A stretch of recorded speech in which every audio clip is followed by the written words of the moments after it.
qo'rquv kuchli. Bunda shu qo'rquv kuchli. Turolmaydi. Bir kun, 2 kunda mana birdan oldingi bitta patsiyentimiz bor edi, 3 kun o'rganib ketdi. Assalomu alaykum barchaga.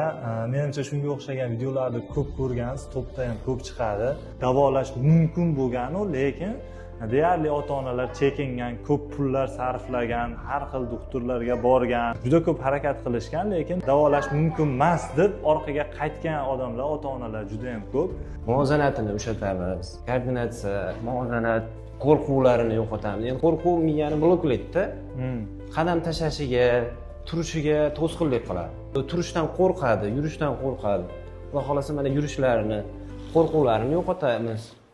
Avvalo Allohdan, bizdan to'g'ri. Sababchisini Xudo bizni ko'rsatib qo'ygan bo'lsa, biz sababchi biz. Qaysi davlatga borsa ham faqat reabilitatsiya elfga buyuradi. Qaysi davlatga borsa ham disiplinlarga reabilitatsiya elfga. Mana shu videoni saqlab qo'ying. Mana raqamlar qoldiraman, aloqaga chiqishingiz mumkin.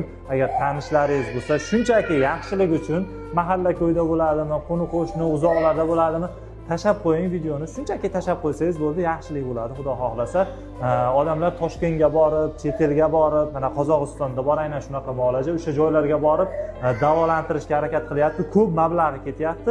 Unaqa qilish shart emas. O'zimizni Yangiqo'rg'onda, manzil ham shu markazda, mana raqamlar qoldiraman, aloqaga chiqsangiz, Xudo xolasa o'zlari manzilda ham yetishadi. Maqsadimiz shu davolash xizmati ko'proq odamlarga tarqalsin, ko'proq odamlar bilsin, aynan Yangiqo'rg'onda shunaqa joy borligini iloji boricha hamma xabar topsin degan maqsadda mana shu stories olyapmiz. Hammaga rahmat.